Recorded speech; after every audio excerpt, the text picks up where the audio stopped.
hands together for the very famous Professor Carlo Lafert. Well, that was a little bit over the top, wasn't it? Okay, thank you very much for the fantastic introduction. Yeah, Lorena and I have become a little bit of a team. What I will present to you today is what we know about the benefits with respect to nutritional quality that you get when you switch to organic production methods. And then Lorraine will put the data against it on how that works on the economic side of things. But what I have found in my career, if you go towards the organic principles in organic farming, that actually gets you closer to a good profit margin as well. And I will explain a little bit why that might be particularly the case here in Australia when I'm going through my talk. Now, all the information I'm presenting here, except for one area, is based on data that are not from Australia. Okay, so they are data from Europe, they're data from the US primarily, but I think since in some areas of Europe and some areas of the US, the production backgrounds and the production methods are pretty similar to Australia, that still tells us something. So let's get started. So it's all about, does organic and low input production improve the nutritional value of meat and milk? Before I start, I just want to remind you where the differences in production methods are between organic and what we do in conventional farming these days, because clearly what we measure in nutritional differences must come somehow from what farmers do. It doesn't come from getting a certification stamp. Yeah? That is just making sure that farmers do what they should do as organic farmers. It comes from what they do. So let's quickly go through that so that we can remind ourselves of what the differences are. So in organic farming, the focus is on welfare, animal welfare, and on-farm sustainability. What does that mean? It usually means outdoor production is prescribed. No, it doesn't usually mean, it always means outdoor production has to be part of the mix. The stocking densities on organic farms tend to be lower, and that is with any type of livestock. No antibiotic growth promoters or hormones can be used in organic farming. The same applies to pesticides. Pesticides used for protection against parasites. But certain organically acceptable plant extract-based pesticides you can use for treatment of animals. The withdrawal periods in Europe, and this is where it becomes a little bit different between the US and Europe, the withdrawal periods after using veterinary medicines that are permitted tend to be longer. In the US, nearly all veterinary medicines are not permitted in organic farming. So if your cow gets ill and it can't be cured, then you have to move it either into a conventional unit or you bring it to the slaughterhouse. And there is a big discussion in the organic world, which is a better approach. Obviously, if you have very strict rules, your selection of your animals will be much stricter because you need more robust animals. And in the long run, you end up with a better animal for an organic system. That's a benefit of the American system. Europe has gone down the road and said, well, the animals that we have on the farm, we need to treat them if they get ill, otherwise it's bad husbandry. So we allow treatments, but we have longer withdrawal periods. That means the time between treating an animal and the products being permitted to be sold. On-farm feed production. On-farm sustainability is a big aim in organic farming, so a large proportion for ruminants, a smaller proportion for non-ruminant animals. Ruminants, so that's sheep and cattle, and non-ruminants, pigs and poultry, needs to be produced on the farm itself, although there are derogations in areas where that's not possible. Organic farmers are only allowed to use mineral supplements, although in some areas of the world, derogations are given for synthetic methionine being used in poultry production only. And ruminants, cattle, sheep, and goats need to be on high grazing intake diets, and that's very important for the quality of ruminant products.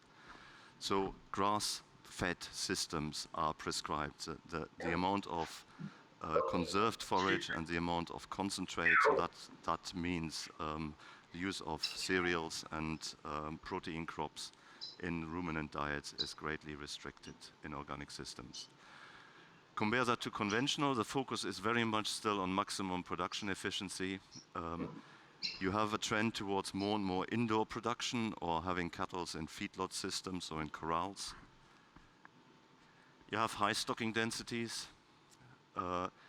You are, in many parts of the world, for example in America, you can still use antibiotic growth promoters and hormones in production. You only have the standard withdrawal periods, which tends to be about a third or only half the time that organic farms have to use after veterinary medicine use. A lot of feed is bought in, so it's not produced on the farm, and that tends to be the rule. Minerals, synthetic amino acid, and vitamin supplements are widely used.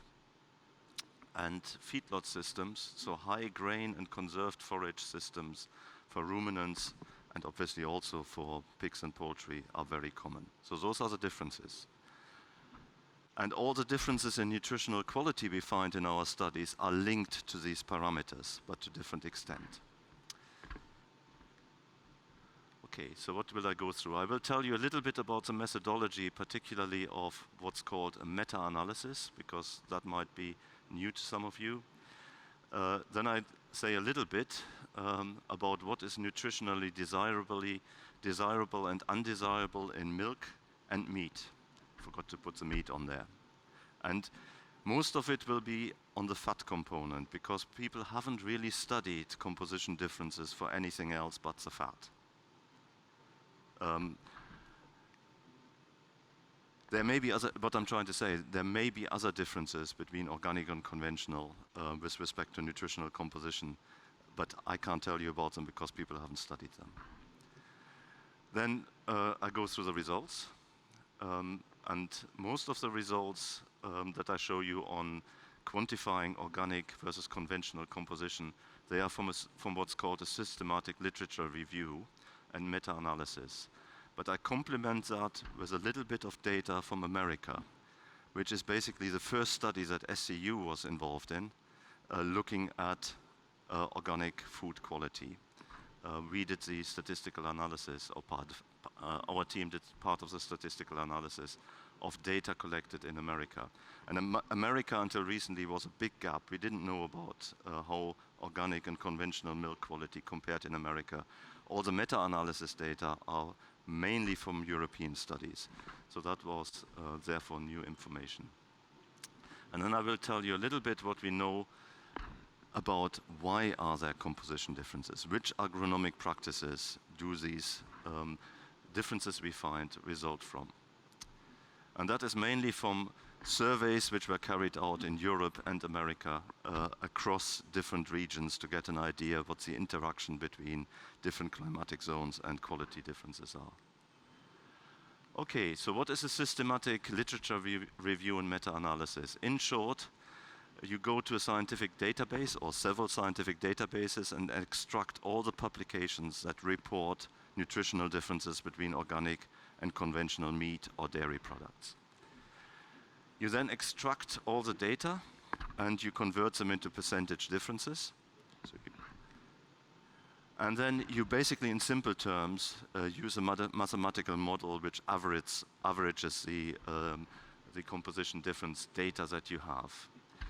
And then you can do either a weighted or an unweighted meta-analysis. And really only the weighted meta-analysis is scientifically sound from a mathematical point of view. Because there you give bigger studies, so studies which have looked at loads of samples or samples in loads of different areas of the world, a bigger weight than small studies which have only looked at 2 milk samples. And that you can immediately see as a sensible thing to do. But it's a more complicated mathematical algorithm, and you need data on the statistical variation within the study to do it. So you can't include data from studies which haven't reported their variation. And believe it or not, even in peer-reviewed journals, that sometimes is the case in this particular space of science. And that's why we also did an unweighted meta-analysis, because what that allows you to do, that allows you to include all those studies which haven't reported their variation. And that gives you a little bit of a sensitivity analysis on whether your weighted analysis, for which you have fewer data for, is actually sound. Okay, so we published the data on milk in 2016. And you can see it's a big group of people that were involved, because we had to find information from all sorts of different countries. And certainly a lot of the information in this particular space of science still has a lot of things which aren't published in English. So certainly we needed to translate quite a bit from Germany and also from Poland. And then a little bit later, at the beginning of this year, we published a big gap in the milk data, which is what's happening in the US. A new study, and that study also allowed us to look at two different types of organic: standard organic and grass-fed organic. Because that is possible in the United States, because they now have a market for a subdivision of organic products, which is grass-fed organic milk products. And that allows us to learn a little bit more about what the potential is for improving organic farming. That's why I'm showing you a few data on that from that study as well. The data set that we have for milk and dairy products is very solid. It's based on 170 papers. It's on cow's milk alone. There's a few on sheep as well, and they basically show the same results. I show you the cow milk's data. On meat, we also published in 2016. We have 67 papers, so a lot less. And that sounds still impressive at first, but when you dig down a little bit, when you look at the individual meat commodities, it's relatively little. Yeah? So 16 on beef, they're not all reporting on the same nutritional composition components. That is not a lot. So for meat, we know a lot less than we do for milk. But the good thing is the quality of milk is linked to the same agronomic parameters as the quality of meat, with respect to fat at least. And we can only talk about fat because only about fat have we really got composition difference data. Okay, so that is a limited evidence base, too limited to even detect differences for some of the components people have measured. So sometimes we have 60% differences still not being statistically significant because of the variation on top of these studies. So what I'm trying to say, there is probably additional composition differences being detected once we have more information. Okay, that's a rather long introduction, and there's another bit to the introduction I want to do, because fat composition differences need a little bit of information on why they're actually nutritionally desirable or undesirable. And I'm concentrating on the main areas where we currently know about differences between organic and conventional foods. So nutritionally desirable compounds in milk and meat fat are the polyunsaturated fatty acids, and in particular the omega-3 fatty acids. Why are they desirable? Well, alpha-linolenic acid, that's the shortest chain omega-3 fatty acids, and EPA, DPA, and DHA. I just give you the acronyms for two reasons. You Australians like acronyms, and I can't pronounce the chemical compounds, okay? So alpha-linolenic acid, EPA, DPA, and DHA, they are nutritionally desirable because they were linked to a reduced risk of diabetes and heart and cardiovascular diseases. So they're good for you if you have a high intake of them. The DPA, the DHA, and the EPA, the DPA, and the DHA, they have additional benefits that are particularly important for people of my age. And that is, they have been linked to improved fetal brain development. That's too late for me, of course. But delayed decline in cognitive function in elderly men, that's me, and reduced risk of dementia. I hope that's not me. But leaving that aside, it is probably the only component that the food standard agencies around the world believe and agree on we should have more of in our diet. Okay. So there is a recommendation from EFSA, from Europe, that recommends that we should increase our EPA, DPA, and DHA intake by at least 100%, especially during pregnancy. The other component that people, or here I should be getting a bit more careful, that some people feel is good for us is conjugated linoleic acid. There's been a lot of research into the benefits of it. In animal models, it was linked to a reduced risk of heart disease, obesity, and cancer. It was also linked to improved immune function. The latest meta-analysis of human dietary intervention study where people have been given synthetic CLA says there is a trend towards reduced weight gain, but that's all we can say from the human studies. So we have to take the benefits of CLA that many people believe in and many people buy CLA supplements for, we have to take them with a pinch of salt. There's certainly no EFSA recommendation to increase our intake, but there is some scientific evidence that it may well be having benefits, and that's why people buy supplements at the moment. Okay, and then we have the nutritionally undesirable fatty acids. Initially, I want to tell you about the polyunsaturated ones that are overall undesirable, but they are actually also essential, and that sounds like a bit of a contradiction in terms. Now, CLA is, omega-6 fatty acids, they are essential fatty acids, so we have to take some of that in, but we are taking too much of it in our diet, in our typical Western diets. Linoleic acid is the main one, so our intake is too high to be good for us. And why is that? Well, people think we have increased the consumption over the last 100 years of plant oils with a high omega-6 intake content. Things like corn and soybean oil have omega-6 to omega-3 ratios of 50 to 1. On average, our diets have an omega-6 to omega-3 ratio of 15 to 1, but we have actually evolved with having an omega-6 to omega-3 ratio of 1 to 1 in our diet through most of our evolution, and that is a bad thing. I haven't got time to explain why people think that's a bad thing, but I think that's what most of the nutritionists agree on. We are taking too many omega-6 fatty acids in with our current diets. So reducing, anything we can do to reduce our omega-6 intake in basic terms, people agree on is a good thing. And then the other ones we really didn't like until recently were the saturated fatty acids. But opinion about those changes a little bit. It's not that people are adverse against total saturated fatty acid intake anymore. They have narrowed it down to really 3 fatty acids that have definitely been linked to negative effects on health. And these are lauric, myristic, and palmitic acid. I can pronounce those. They're much shorter than the EPA. Okay. And why? Because they have been linked to an increased risk of cardiovascular disease, obesity, and cancer. So to some extent, they have a negative impact, what the omega-3s have a positive impact on. Okay.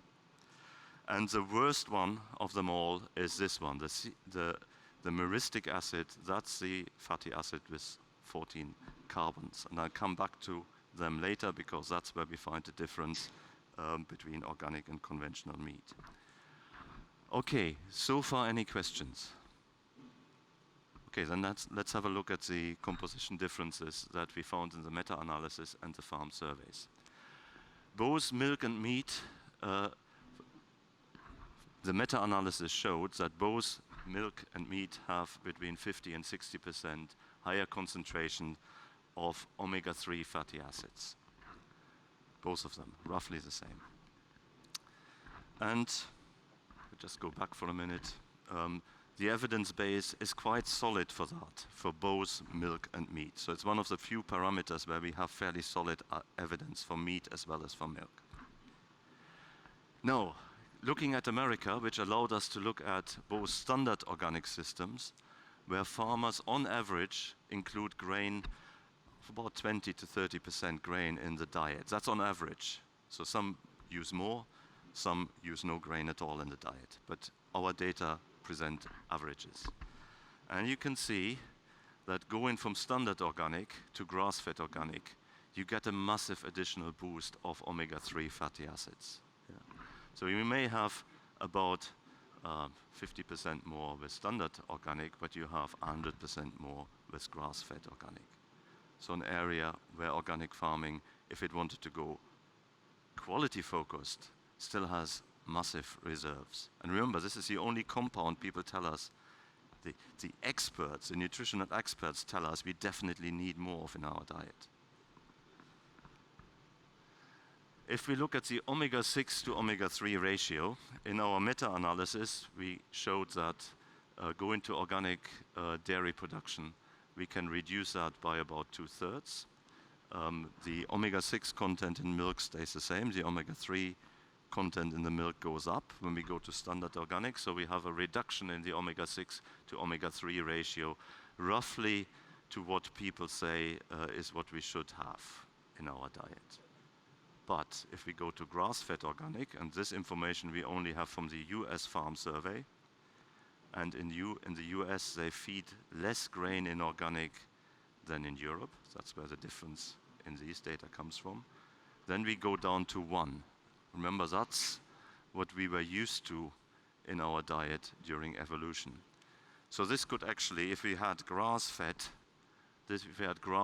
organic milk, and if the same is true for meat, that would dilute that high omega-6 to omega-3 ratio that we get in our diet from those plant fats. Okay, I'm now coming to some of the other composition differences that we detected from milk in the meta-analysis. They were also significantly higher, but only a small increase for total polyunsaturates. There was 40% more CLA, so if the academics eventually find out that CLA is definitely good for us, then that's good news as well. There were slightly higher concentrations of vitamin E, but it tended to be very much higher concentrations of the natural vitamin E, because organic farmers are not allowed to use vitamin E supplements.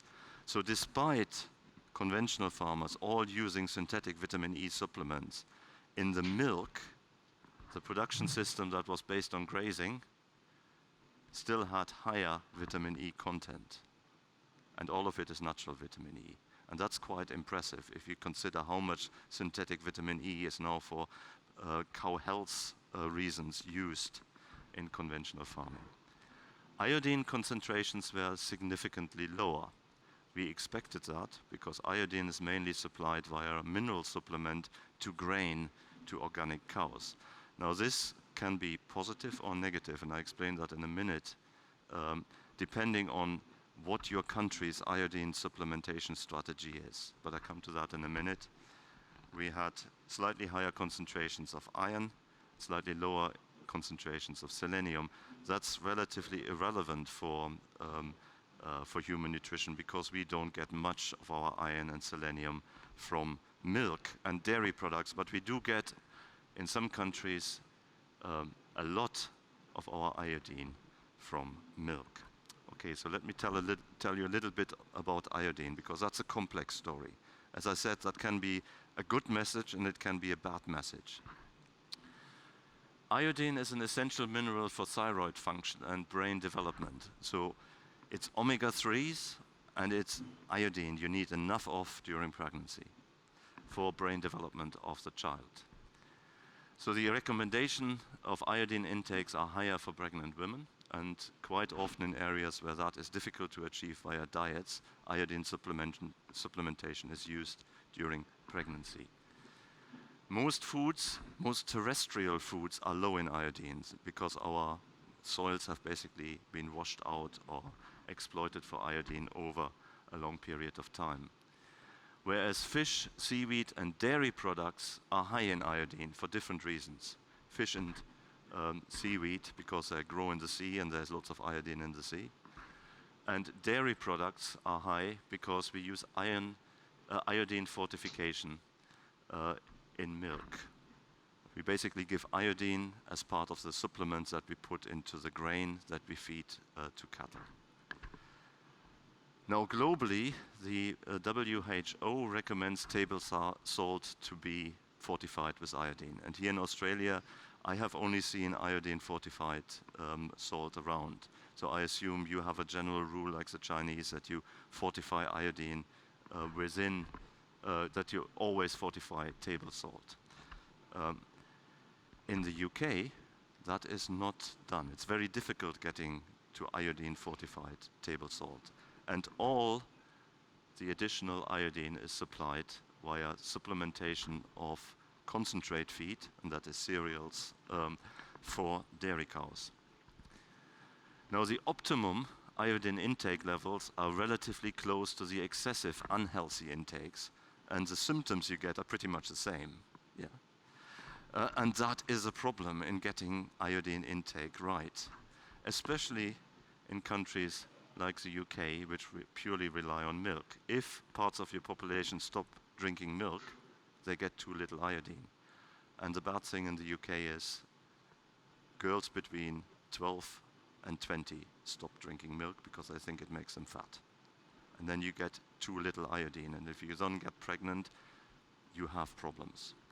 So in those sort of circumstances, in circumstances like the UK, having less iodine in organic milk is not a good thing. Okay. But if they don't drink any milk, it doesn't really matter whether it's organic or conventional. Okay. But generally, we have a problem in Europe with too much iodine coming in via milk and other animal products because of high mineral supplementation in livestock products, and because we use iodine also as a teat disinfectant in dairy production. So the general recommendation by EFSA at the moment is to reduce the permitted levels of iodine supplementation in livestock, especially in areas where people drink a lot of milk, like Holland and Finland. So it's a very complex issue.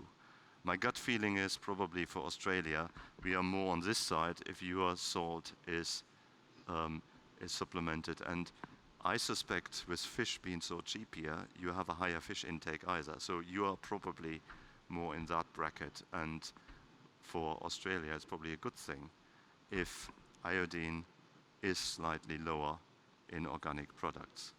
In the UK, the organic farmers have now increased the iodine concentration in their mineral supplements to get higher concentrations of iodine into their cows via the little bit of concentrate they feed, and they're now running UK milk at a slightly higher iodine level than conventional. Yeah.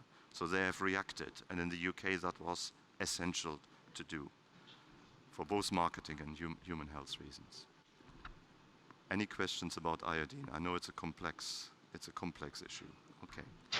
Then let's get back to meat.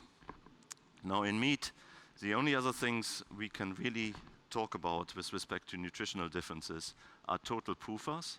So there's a much bigger difference in total polyunsaturated fat, which is generally seen as a positive thing, having more of that as opposed to saturated fats. So the difference is bigger than in milk for meat.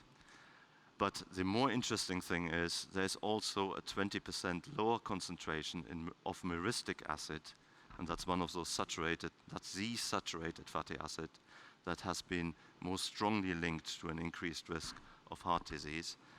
That is significantly about 20% lower. And palmitic acid, which similarly, but less so than myristic acid, has been linked to increased risk of heart disease, is also slightly, but still significantly lower. Okay, that brings us to why. Where do these differences come from? And there is basically three factors that influence the concentrations of these CLA, omega-3, and vitamin E in milk and meat quality. The first one, and the most important one, we've already seen from those American data, and that is diet. And an old biodynamic farmer friend of mine in Germany once said when I presented these data to him, Carlo, you're telling us cows need to eat grass? We knew that. Okay. But that is the most important factor. You see how much more of the omega-3 we can get into milk by switching from about 70 to 80% grass to 100% grass. And the most important thing is during the lactation period. Yeah. Yeah? If you have the dry cows on a bit of concentrate, that's not a bad thing. Yeah? But during the lactation periods, that's how you want to push milk quality.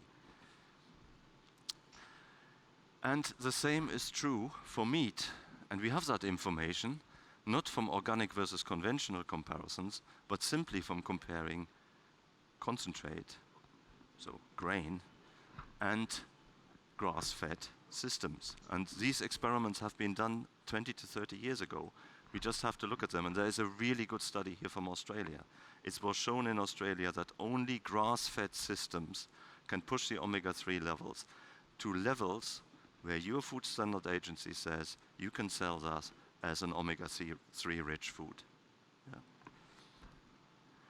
These are studies from beef and lamb, so the same is true for lamb, for another ruminant. If you put them onto grass-based diets, this is what happens to the EPA, DPA, and DHA concentrations. They more than double. Trouble for beef. You can also see lamb meat is pretty good on omega-3s, isn't it? So eating a bit of sheep is even better than eating a bit of beef. It's just a bit more expensive, I suspect. Is it more expensive in Australia? It is, yeah. Okay, and not everybody likes it. Okay, well, the goats are probably similar to the lamb. So diet is really the main driver. But there is a few other areas that can influence your omega-3 and other fatty acid components. This looks a bit confusing, doesn't it? But I have to put it in because it's the ultimate analysis that you can do to get an idea of what affects what. So what is this? This is the output of what's called a redundancy analysis. And it's really quite simple what it tells you. The red arrows are the things that you know drive milk quality. Yeah, so that's the feed components. In this case, we only put the feed components in. Fresh forage, so that's grass basically. Grass silage, so if you could have hay in there as well. Maize silage, and this is maize. Oh, go back. What have I done? Okay. Hay. This is a mixed hay, concentrate, and maize silage. So if you use fresh forage or grass silage, your effect on the omega-3s, because it goes in the same direction, is roughly the same. They both push omega-3s up. The things which push omega-3 concentrations in milk down, but omega-6 concentrations up, the most important ones are maize silage and maize concentrate, which in Europe is widely used in dairy production. Okay, that much about feed. How you manage your grassland is also important. And I want to emphasize that point via some data from Wales. Now in Wales, we have conventional production, so that is standard conventional production, but high grass intake. So this would be similar probably to average organic in terms of grass intake, because grass grows very well in Wales. So it was standard conventional. Then you have organic grass-fed. So nobody in the organic world in southern Wales would buy any concentrate. It's economically not interesting. The grass grows all day. They're all on spring calving, all year round grazing systems. Yeah? And that makes economic sense in that area. But you also have conventional grass-fed, because that also makes sense, increasing sense, because concentrate prices have gone up since really about 15 years ago. And you still, even though they do exactly the same, they both have grass clover lays, they both graze all year, they have the same type of cattle genotypes, they do exactly the same, except for the conventional guys putting a little bit of nitrogen, not even a lot, yeah, 50, 60 kilograms of nitrogen in early in spring to get the grass growing. And that changes your grass-clover ratio and your grass-clover-herb ratio in their grassland. And you pick that up with a significant difference in omega-3 content. And the trend we are getting is species-rich grassland, legumes coming into the grassland, herbs coming into the grassland, that gives you an additional benefit with respect to your overall milk fat quality. The best milk we produce is on herb-rich, legume-rich pastures in the alpine areas where nobody ever put a piece of nitrogen on, a bit of nitrogen on. I suspect if we look at natural pastures in Australia, we find the same effect compared to managed and improved pastureland. Okay, so grassland management will also make a difference. And then the third one is breed. Now, organic principles tell you you should go for traditional, robust breeds, and that will have a benefit. It doesn't specify the benefit, it says it has a benefit. Okay. There's assumptions about where the benefits come from, but with respect to these omega-3 fatty acids and some other fat components, we found that is actually true in a big study involving about 1,000 dairy cows that we looked at the individual milk quality components of for over a whole year. So this was done in Switzerland. And what we compared was traditional Swiss brown cattle.